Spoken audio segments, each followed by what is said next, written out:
The city of Columbus, Ohio, recently suffered a data breach which affected police officers, undercover police officers, mind you, as well, victims of crime, public citizens, and firefighters. Basically, a lot of city employees as well were affected. They had their driver's licenses leaked, as well as social security numbers in many cases, and there have been police officers who had their bank accounts hacked as a part of this information leak. Basically, Raisida, you can watch the full video to get the full details of the entire timeline, demanded a 1.7 million or 30 Bitcoin ransom to keep the information off the dark web. When the city failed to pay that ransom, that information was made public on the dark web. Now, I'm not saying that they should have paid the ransom. I'm saying that the city of Columbus failed to protect user data in the first place. And the argument that, the city attorney is making is, as city attorney, I have a duty to do whatever I can to protect police, victims, undercover officers, and the public when they are threatened with harm. Well, I'm sorry, but the time to protect them has already passed. The information was leaked, and from my understanding, it may have come from some backups. I could be wrong on that, but that's what I was reading from the information that was out there. The city of Columbus really is behind the times on data security practices, and that's what I believe one of the two class action lawsuits, or perhaps both of them, is covering. There's a class action lawsuit that is being brought by the city's firefighters as well as police officers on the lack of protections, because this entire incident shows me they didn't have proper protections and mitigations around the data. They didn't have proper awareness and training about how to protect the data from being compromised, because the issue is that cybersecurity isn't just a job of the cybersecurity and IT team. It is a job of everyone in an organization, because ransomware usually comes in through phishing attacks. 90% of different attacks come out through phishing, email attacks, and all kinds of things. Which tells me the city of Columbus was not doing their best to keep up with current cybersecurity practices and knowledge. This is extreme egg on the city's face. They're facing two class action lawsuits, and their answer is to go after the cybersecurity expert who was trying to go to the media to alert them of this issue. This is a serious issue. David did nothing wrong in this mine. He's barred from accessing and or downloading and or disseminating any of the files from the city that were posted to the dark web. Now, I do see that as a free speech issue, because the ignorance of a lot of people in this entire case to get the restraining order is that they say that it is not publicly available. It is publicly available. You just happen to use a special piece of software, but it's not that special. It's open and out there. If you use Brave browser, click a button, access it through Tor. You go to the Tor browser, was it Tor Foundation, was it Tor.org or whatever? I can't remember the website off the top of my head. But you go there, you download the browser, and you can eventually get access to it. It is pretty public on that information. The only difference is that it's not on a public, available website like DocSpin or something like that. But it is publicly available information, and it is no different than the giant 2.9 billion records that affected a couple 100 million U.S. citizens with national public data breach that I had discussed, that you can also see that video on. I am really upset at how the city is failing the citizens even more. Their argument is basically, well, this is why we offered Experian credit monitoring. Credit monitoring doesn't do jack. It is a Band-Aid for when you've messed up.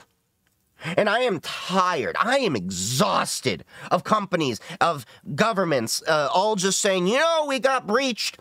We're just going to offer free credit monitoring. What the hell does that really do? Their information is out there. You really think that there aren't going to be criminal organizations or such that aren't going to download this data eventually and have access to Tor browser themselves? Like I said, it's not that complicated to get. That can then be able to figure out who these undercover officers and everything are. You failed at protecting your own employees' data, and you're just trying to save face here. That is really upsetting to me, because he did nothing wrong. All he did was try to alert the public of what was going on that you would have swept under the rug if given the choice, as evident by your actions. There is no way he could have performed ethical disclosure in this, because Raisida was the actor that had the information.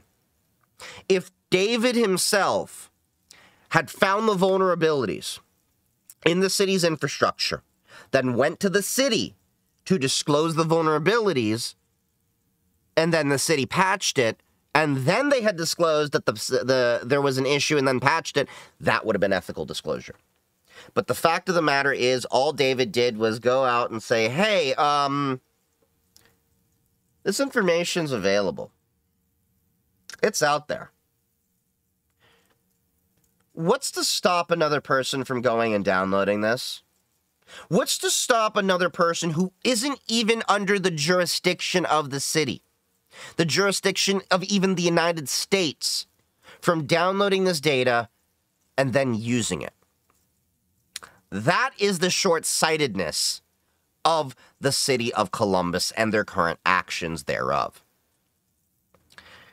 I really hope that the Electronic Frontier Foundation becomes aware of this issue, which I happen to be wearing their t-shirt that I picked up at DEF CON.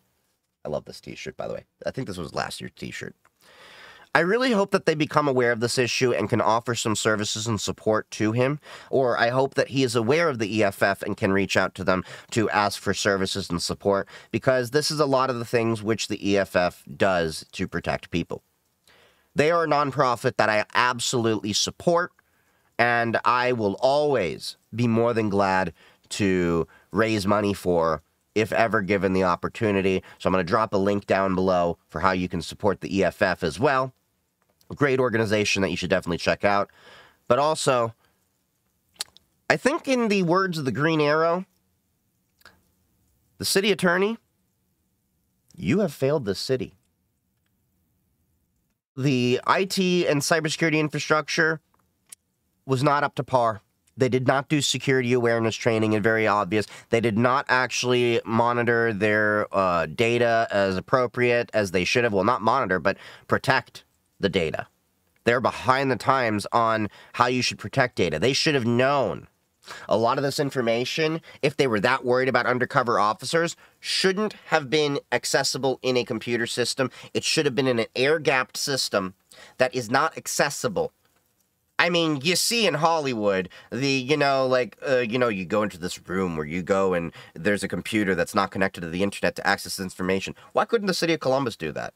I mean, yes, I did use Hollywood as a reference. That's not a good idea. But basically, in this case, an air-gapped system would have been better to protect victims of crime and police officers. There is a time and a place where you need to air-gap a lot of this information. And that is why I'm saying the city of Columbus really failed its citizens, and going after an individual who is trying to do their due diligence to try to protect the public when the city doesn't want to actually do the appropriate measures is really upsetting to me. And yes, I do think it's due diligence, because his only method was to go to the media.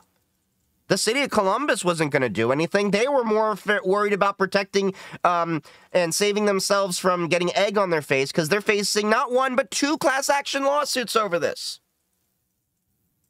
Very upsetting. Very upsetting to me. I hope the city of Columbus makes some serious changes in their infrastructure and everything, but for a lot of people, it's too little too late. You may have to actually, for those undercover officers, do the extra step of protecting their information by helping them change their identities. Because the reality is, the only way that you could actually protect your citizens is if you helped everyone get their driver's license numbers changed, if you helped them get their social security numbers changed. But a lot of that information won't be able to be changed. There's been police officers that had their bank accounts hacked. That's how bad this issue is. And they were hacked before, David was really going out and doing all this, from my understanding. You're merely just scapegoating him for the bigger problem that you are dealing with. Now, I hope that, people don't really get more impacted and affected by this disclosure, but the honest truth is, I think there's going to be more fallout from this over time. And I don't think that the city of Columbus is going to be the only time that this happens. I think there's going to be other cities that are affected by this. And I don't think things are going to change until nationally we have better policies around data protections, data disclosures, and data collection. We do not have a right to privacy in the United States of America, and this is going to get worse and worse and worse until we get this problem resolved. I could rant on for this for a while, but this really, really upsets me about how the city was taking the approach of that. So, stay safe out there. The internet can sometimes be a scary place.